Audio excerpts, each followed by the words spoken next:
Assalamualaikum warahmatullahi wabarakatuh. Selamat datang pada video pembelajaran program pendidikan kesetaraan PKBM Gandisena Paket B pada mata pelajaran Seni Budaya kelas 8. Pada video kali ini kita akan membahas mengenai modul 3 yang berkaitan dengan simbol kearifan lokal, pesona kerajinan Indonesia, unit 1, makna budaya tradisi. Berikut pembahasannya.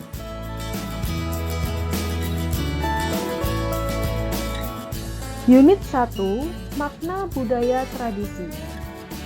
Aneka ragam hias pada berbagai bahan buatan.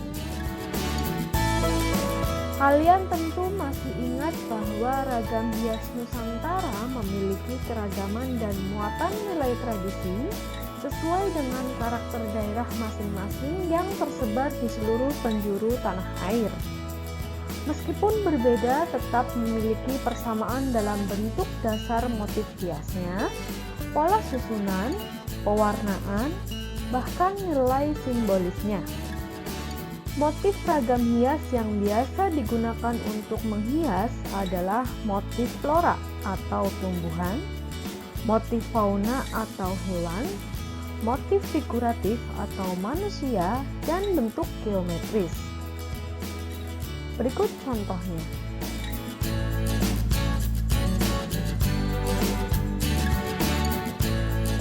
Untuk yang di sebelah kiri ada motif ragam hias flora, kemudian di bawahnya ada motif ragam hias fauna, dan di bagian tengah sebelah kiri ada motif ragam hias figuratif, kemudian di bagian sebelah kanan ada motif ragam hias geometris.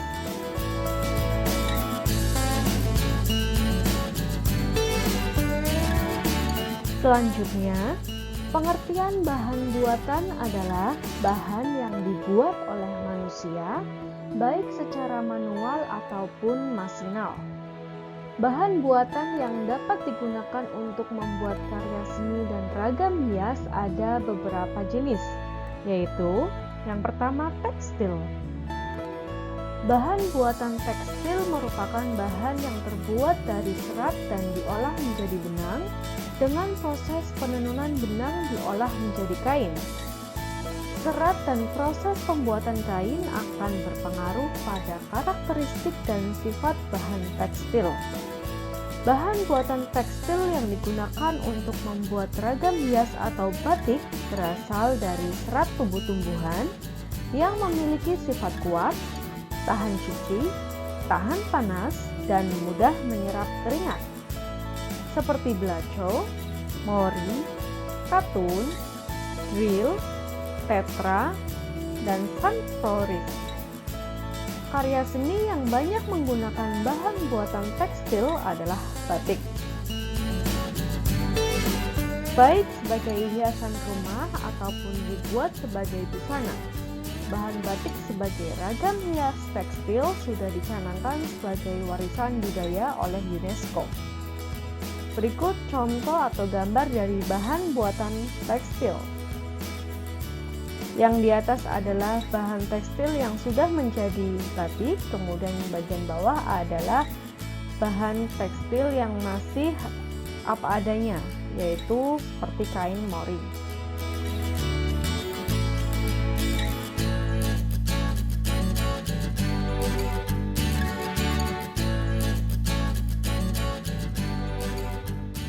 Yang kedua ada logam.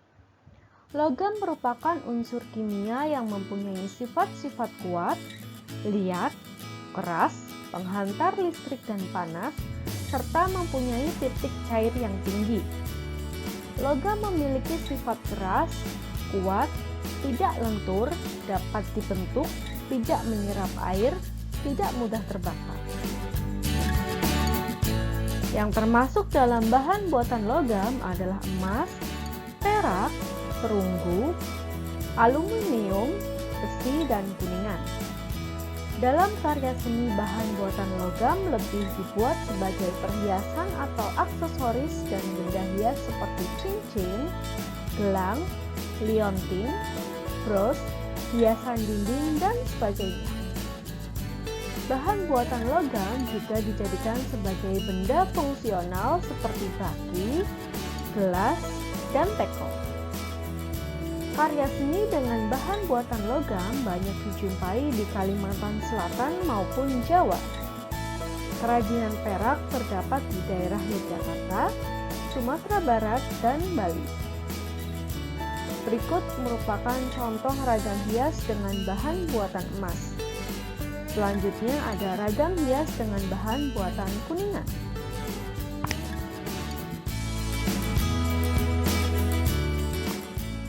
Yang ketiga adalah kaca. Kaca merupakan bahan buatan yang terbuat dari campuran bahan kimia seperti silika, abu soda, dan batu kapur. Kaca memiliki sifat padat, kuat, tembus pandang, tahan panas, mudah dibentuk dan dipanaskan, serta tidak menyerap air. Kaca biasanya digunakan untuk keperluan rumah tangga atau dijadikan perabotan rumah tangga seperti cermin, gelas, teko, mangkok, vas bunga, dan sebagainya. Bahkan juga bisa dijadikan sebagai komponen dalam rumah seperti jendela dan pintu. Dalam perkembangannya, kaca dapat dijadikan sebagai media untuk karya seni 2 dimensi dan 3 dimensi. Karya seni kaca 2 dimensi seperti lukis kaca yang banyak dijumpai di daerah Cirebon, Jawa Barat. Bahkan, sekarang banyak kita jumpai jendela atau pintu rumah kaca yang ada sentuhan seninya, seperti seni kaca patri dan seni kaca gafir. Berikut merupakan contoh dari lukis gelas kaca, dan selanjutnya ada seni kaca patri.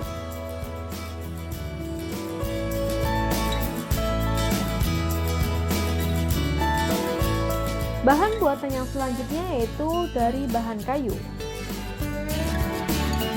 Bahan buatan kayu merupakan bahan buatan yang berasal dari tumbuhan dan memiliki sifat keras, kuat, tidak tahan terhadap air dan api, serta mudah dibentuk.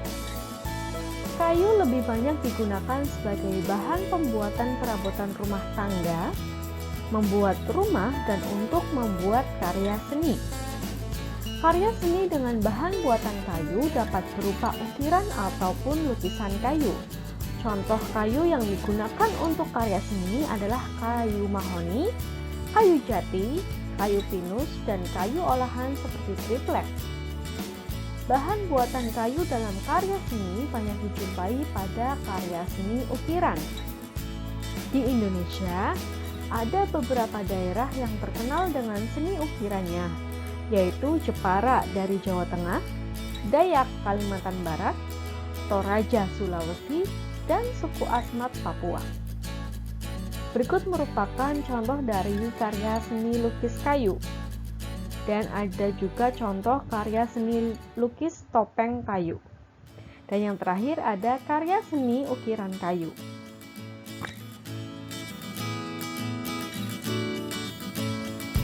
Pembahasan selanjutnya yaitu bahan buatan keramik.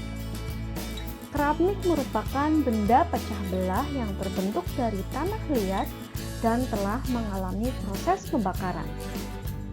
Tanah liat memiliki sifat yang elastis sehingga mudah untuk dibentuk, yang kemudian dibakar pada suhu yang ditentukan sehingga akan menjadi keras, padat, mudah pecah, dan kedap air. Keramik dengan bakaran rendah disebut sebagai gerabah, seperti kendi, riuk, selangga, dan tempayan. Berikut merupakan contoh karya seni lukis keramik. Kemudian ada juga karya seni lukis dari gerabah dan karya seni lukis keramik yang dari bahan atau dari benda piring.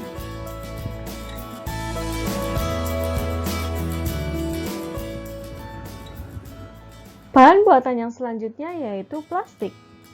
Plastik merupakan hasil dari pengolahan minyak mentah yang memiliki sifat tidak tembus air, mudah dibentuk dan dicetak, ringan, tidak mudah dicat, mudah terbakar, lentur, serta tembus pandang.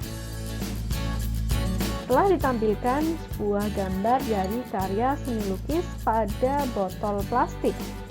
Kemudian juga ada karya seni lukis lain dari botol plastik juga, tapi dengan motif atau ragam atau bentuk yang berbeda.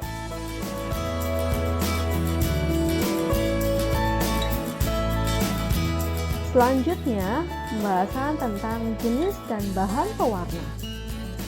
Pewarnaan yang digunakan untuk bahan buatan tekstil terdiri dari dua jenis, yaitu pewarna alami dan pewarna buatan. Pewarna alami diperoleh dari tumbuh-tumbuhan seperti kunyit untuk warna kuning, pohon mengkudu untuk warna merah tua, daun nila untuk warna biru tua, daun jati muda untuk warna merah, daun jarak untuk warna hijau, indigo dicampur sorga untuk warna hitam. Sedangkan pewarna buatan merupakan pewarna sintetis antara lain naptol, indigosol, dan grafit. Yang pertama ada naptol. Naptol merupakan zat pewarna yang tidak dapat larut dalam air. Untuk melarutkannya menggunakan zat caustic soda. Proses pencelupan dengan menggunakan naptol dilakukan dua kali, yaitu pertama pencelupan dengan naptol warna belum muncul, proses pencelupan kedua untuk memunculkan warna, yaitu dengan larutan garam diazodium. Penggunaan naptol ini untuk menghasilkan warna-warna yang tua dan dop, dan hanya dengan pencelupan. Nah, berikut telah ditampilkan gambar dari zat pewarna naptol.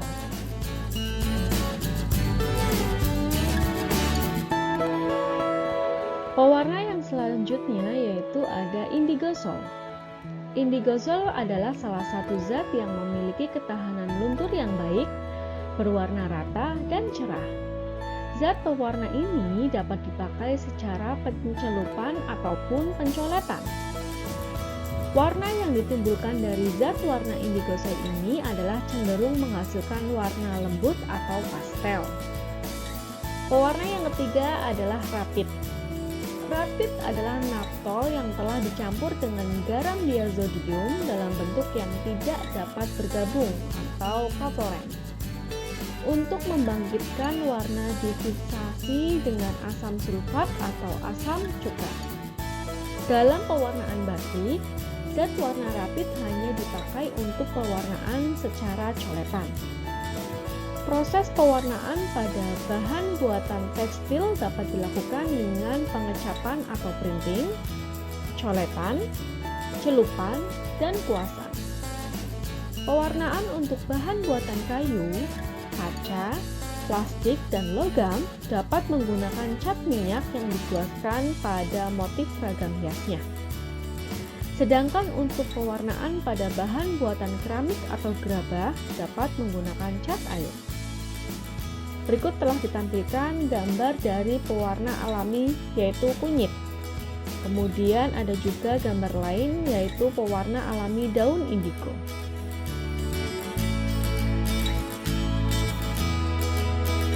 Demikian pembahasan tentang modul 3. Kami dari PKBM Gandhisena mengucapkan terima kasih. Sampai jumpa pada video-video pembelajaran berikutnya. Wassalamualaikum warahmatullahi wabarakatuh.